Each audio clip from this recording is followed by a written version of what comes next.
हरे कृष्णा कृष्णा कृष्णा हरे हरे, हरे राम राम राम हरे हरे। जय श्री कृष्णा, राधे राधे। कैसे हैं आप सब लोग? आशा रखती हूँ अच्छे ही होंगे। तो स्वागत करती हूँ आप सभी लोगों का लड्डू गोपाल जी की सेवा ज्ञान भक्ति चैनल में। आज के इस वीडियो में हम जानेंगे पुत्रदा एकादशी के बारे में। पुत्रदा एकादशी जो कि श्रावण मास में आती है। एक पुत्रदा एकादशी पौष के महीने में भी आते हैं। तो पुत्रदा एकादशी जो है, इस व्रत को सबसे ज़्यादा महत्व दक्षिण भारत में दिया जाता है। मान्यता ये भी है कि इस व्रत को करने से वाजपेयी यज्ञ के बराबर पुण्य फल की प्राप्ति होती है और संतान संबंधी सभी कष्ट दूर होते हैं। एकादशी व्रत निर्जला रहकर भी किया जाता है, जलाहार भी किया जाता है, फलाहार भी किया जाता है। तो एकादशी व्रत की आराधना भगवान विष्णु को स्मरण करके की जाती है। श्रावण मास में आने वाली पुत्रदा एकादशी का व्रत रखने से संतान सुख की प्राप्ति भी होती है और संतान संबंधी सभी समस्याओं का, सभी कष्टों का निवारण हो जाता है। इस साल ये जो व्रत है वो पड़ रहा है 30 जुलाई को। ठीक है। दूसरा जो व्रत आता है, मैंने आपको बताया था कि पौष महीने में आता है, वो भी पुत्रदा एकादशी होती है। दूसरा क्या है कि अगर किसी को भी संतान की चाहना है तो वो अगर 11 का एकादशी का व्रत उठाना चाहता है तो इस एकादशी से उठा सकता है। कहा जाता है कि जो निसंतान दंपति अगर पूरे तन मन से इस व्रत को करते हैं, विधि विधान से इस व्रत की पूजा करते हैं, विष्णु भगवान की पूजा करते हैं, उन्हें संतान सुख अवश्य प्राप्त होता है। साथ ही में इस व्रत को लेकर ये भी बात प्रचलित है कि जो कोई पुत्रदा एकादशी की व्रत कथा पढ़ता है या सुनता है उसे स्वर्ग की प्राप्ति होती है। तो पंचांग के अनुसार पुत्रदा एकादशी व्रत 30 जुलाई को रखा जाएगा। व्रत का पारण 31 जुलाई को होगा। 5:42 से शुरू होगा सुबह और 8:24 तक समाप्त हो जाएगा। पारण तिथि के दिन द्वादशी समाप्त होने का समय जो है वो है 10:42 यानी रात्रि में। एकादशी तिथि का जो प्रारंभ हो रहा है वो 30 जुलाई को होगा 1:16 दोपहर से, और इसकी समाप्ति होगी 30 जुलाई को 11:49 यानी कि 49 रात्रि में। ठीक है। तो ये मैंने आपको पारण का मुहूर्त वगैरह बता दिया। व्रत की विधि जानते हैं। एकादशी व्रत निर्जला और जल के साथ फलाहार भी किया जाता है। व्रत रखने वालों को दशमी की तिथि से ही सात्विक आहार लेना होता है। ब्रह्मचर्य के नियमों का पालन करना चाहिए। दातुन रात्रि में ही कर लेना चाहिए। भगवान विष्णु के नाम का जाप करना चाहिए। दूसरा, व्रत के दिन सुबह में स्नान करके व्रत का संकल्प जरूर से लेना चाहिए। भगवान विष्णु की पूजा अगर आप विधि विधान से करना चाहते हैं तो बिना संकल्प के व्रत न रखें। रात में भजन कीर्तन करते हुए जागते रहें। इसके बाद में आपको द्वादशी के दिन सूर्योदय के बाद में शुभ मुहूर्त में एक बार फिर से विष्णु भगवान की पूजा करें। फिर किसी भूखे व्यक्ति को, किसी ब्राह्मण को भोजन करवाएं। देखिए, ब्राह्मणों को तो सभी भोजन करवाते हैं, लेकिन किसी भूखे व्यक्ति को या किसी ज़रूरतमंद को खाना खिलाना या उसे कुछ देना बहुत ही फलदायी होता है। इसके बाद में आप अपना व्रत खोल सकते हैं।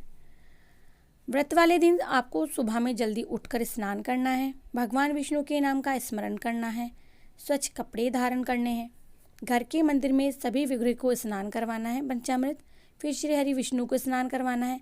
जो भी आपके पास प्रतिमा है, फोटो चित्र है तो भी आपको पंचामृत से दूर्वा लेकर के या पान का पत्ता विधि विधान से कर रहे हैं, दूर्वा से आपको सभी को पंचामृत के छींटे लगाने हैं। ठीक है। जल से छींटे लगाने हैं। पीले रंग के फूलों की माला अर्पित करें। पीले रंग का भोग अर्पित करें। विष्णु पूजा में तुलसी का प्रयोग बहुत ज़रूरी होता है, तो तुलसी का प्रयोग अवश्य करें। श्री हरि विष्णु को धूप दीप दिखाकर विधिवत पूजा करें। भोग प्रसादी अर्पण करें, तिलक लगाएं और आप चाहें तो विष्णु नाम का पाठ भी वहाँ बैठ करके कर सकते हैं। पूरे दिन निराहार रहें। शाम के समय पूजा दोबारा से आप कर सकते हैं। ऐसा नहीं है कि आप सुबह ही पूजा करें, रात्रि के समय आप जागरण कर सकते हैं। दूसरा क्या, जब आप पूजा करें तो पूरी पूजा समाप्त होने के बाद में, पूर्ण होने के बाद में आपको आरती ज़रूर से करनी है। जितना आपका सामर्थ्य है उतना दान ज़रूर से दें। अगले दिन द्वादशी के दिन ब्राह्मण को भोजन करा के, किसी भूखे व्यक्ति को भोजन करा के जितना आपका सामर्थ्य है उतना दान दें। अंत में खुद भी भोजन ग्रहण करें और आप किसी को बांटना चाहते हैं तो वो भी बांटें। ऐसा कहते हैं बांटकर खाना तो बहुत ही अच्छा होता है। अब हम इस व्रत की कथा जानेंगे। चलिए कथा से पहले एक बात बता देती हूँ, क्योंकि ये व्रत हमें वाजपेयी यज्ञ का फल देने वाला है, संतान उत्पत्ति का वरदान देने वाला है, तो आप इस व्रत में कलश स्थापना कर सकते हैं। ठीक है। युधिष्ठिर कहने लगे कि हे भगवान, श्रावण शुक्ल एकादशी का नाम क्या है, व्रत करने की विधि, इसका महात्म्य कृपा करके आप मुझे कहिए। मधुसूदन कहने लगे, इस एकादशी का नाम पुत्रदा एकादशी है। आप शांतिपूर्वक इस कथा को सुनिए। इसके सुनने मात्र से ही वाजपेयी यज्ञ का फल प्राप्त होता है। द्वापर युग के आरंभ में महिष्मती नाम की एक नगरी हुआ करती थी, जिसमें महिजीत नाम का एक राजा राज्य करता था। लेकिन पुत्रहीन होने के कारण राजा को राज्य का सुख नहीं मिल रहा था। उसका मानना ये था कि जिसके संतान न हो उसके लिए लोक और परलोक दोनों ही दुखदायक होते हैं। पुत्र सुख की प्राप्ति के लिए राजा ने अनेक उपाय किए, परंतु राजा को पुत्र की प्राप्ति नहीं हुई। अब संतान में पुत्र हो या पुत्री, ज़रूरत तो होती ही है। वृद्धावस्था आती देखकर राजा ने प्रजा के प्रतिनिधियों को बुलाया और कहा, हे प्रजाजनों, मेरे खजाने में अन्य उपार्जन किया हुआ है, धन नहीं है। न मैंने कभी देवता और ब्राह्मणों का धन छीना है और न किसी दूसरे की धरोहर मैंने अपने पास रखी है। प्रजा को पुत्र के समान मैंने पाला है। मैं अपराधियों को पुत्र तथा बांधों को दंड देता रहा। कभी किसी से मैंने घृणा नहीं की, सबको मैंने समान रूप से माना। सज्जनों की सदा मैं पूजा करता आया हूँ। इस प्रकार धर्मयुक्त राज्य करते हुए भी मेरे पुत्र नहीं हैं, सो मैं अत्यंत दुख पा रहा हूँ, दुखी हूँ। इसका कारण क्या है? द्वापर युग के आरंभ में महिष्मती नाम की एक नगरी, जिसमें महिजीत नाम का राजा, लेकिन पुत्रहीन होने के कारण कोई सुख नहीं। उसका मानना था संतान न हो उसके लिए लोक परलोक दुखदायक। यानी आप समझ गए होंगे कि इस व्रत का महात्म्य क्या है। राजा महिजीत इस बात को विचारने के लिए मंत्री तथा प्रजा के प्रतिनिधि वन को गए। वहाँ बड़े बड़े ऋषि मुनियों के दर्शन किए।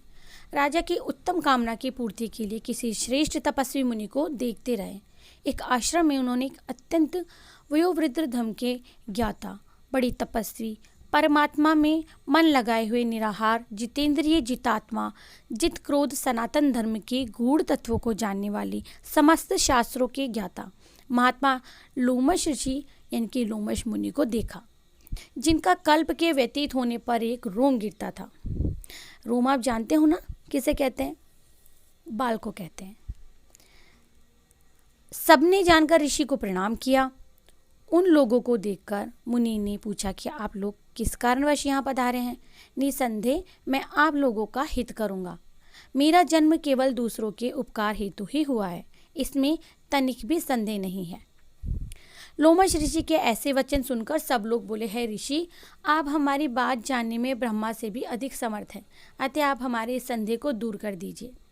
महिष्मती पुरी का धर्मात्मा राजा महिजीत प्रजा का पुत्र के समान ही पालन करता है, फिर भी वह पुत्रहीन है, कारण बताइए। उन लोगों ने आगे कहा कि हम लोग उसकी प्रजा हैं, उनके दुख से हम दुखी हैं। आपके दर्शन से हमें पूर्ण विश्वास है कि हमारा ये संकट अवश्य दूर हो जाएगा, क्योंकि महान पुरुषों के दर्शन मात्र से अनेक कष्ट दूर हो जाते हैं। अतः आप कृपा करके राजा के पुत्र होने का उपाय हमें बता दीजिए। यह बात सुनकर ऋषि ने थोड़ी देर के लिए नेत्र बंद किए और राजा के पूर्वजन्म का वृतांत जान लिया। यह राजा पूर्व जन्म में एक निर्धन वैश्य था। निर्धन होने के कारण उसने कई बुरे कर्म किए। ये गांव में दूसरे गांव व्यापार करने जाया करता था। एक समय ज्येष्ठ मास के शुक्ल पक्ष की द्वादशी के दिन मध्याह्न के समय, जब वह 2 दिन से भूखा प्यासा था, एक जलाशय पर जल पीने गया।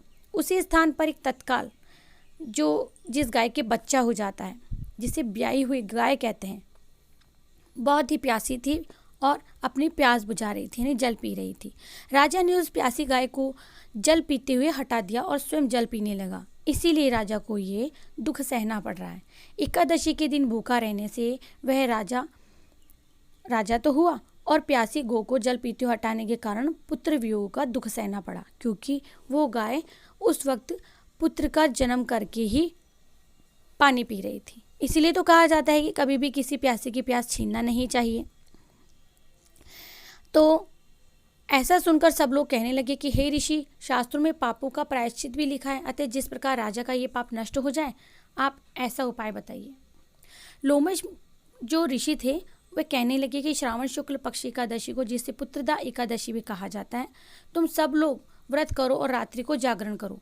इससे राजा का ये पूर्व जन्म का पाप अवश्य नष्ट हो जाएगा, साथ ही राजा को पुत्र की प्राप्ति भी होगी। लोमश ऋषि के ऐसे वचन सुनकर मंत्रियों सहित सारी प्रजा नगर को वापस आ गई। जब श्रावण शुक्ल पक्ष एकादशी आई तो ऋषि की आज्ञा के अनुसार सबने पुत्रदा एकादशी का व्रत और जागरण किया। इसके बाद में द्वादशी के दिन इसके पुण्य का फल राजा को दिया गया। उस पुण्य के प्रभाव से रानी ने गर्भ धारण किया और प्रसव काल समाप्त हुआ। उसके बाद एक बड़ा ही तेजस्वी पुत्र उत्पन्न हुआ। इसीलिए ही राजा ने श्रावण शुक्ल एकादशी का नाम पुत्रदा एकादशी पड़ा है। अतः संतान की सुख की इच्छा हासिल करने वाले इस व्रत को विधि विधान से अवश्य करें। इसके महात्म्य को सुनने से मनुष्य सब पापों से मुक्त हो जाता है और इस लोक में संतान सुख, परलोक में भी स्वर्ग को प्राप्त होता है। तो ये थी हमारी पुत्रदा एकादशी की कथा। देखिए, इस दिन दीपदान का महत्व होता है। शाम के समय आप तुलसी में, पीपल में और मंदिर में जाकर दीपदान अवश्य करें, क्योंकि बहता जल तो हमारे आसपास हम कहीं जा भी नहीं सकते, हो सकता है नहीं भी हो। तो कोशिश यही करें कि आप तुलसी में, पीपल वृक्ष में और बाहर अपने घर से बाहर वाले मंदिर में जाकर दीपदान करें। चने की दाल, मसूर की दाल और शहद का, पान का, मांस मदिरा से दूर रहें। सात्विक आहार लें, सात्विक विचार रखें। ब्रह्मचर्य का पूर्णतः पालन करें। झूठ, व्याभिचार, बुराई से दूर रहें। कोशिश ये करें कि आप बिल्कुल भी मन में किसी के भी प्रति गलत विचार ना लेकर के आएँ। सभी के लिए अच्छा सोचें, अच्छे हित की कामना करें। एकादशी और दशमी को कभी भी मांगकर खाना नहीं खाना चाहिए, क्योंकि देखिए होता क्या है कि उसका जो फल होता है वो किसी और को मिल जाता है। तो आज का वीडियो आपको कैसा लगा प्लीज़ कमेंट सेक्शन में जाकर ज़रूर से बताइएगा। वीडियो अगर पसंद आता है तो प्लीज़ वीडियो को लाइक, चैनल को सब्सक्राइब, फ्रेंड्स फैमिली को शेयर करना मत भूलिएगा। मिलते हैं नेक्स्ट वीडियो में कोई भी प्यारा सा टॉपिक लेकर के। तब तक के लिए जय श्री कृष्णा, राधे राधे।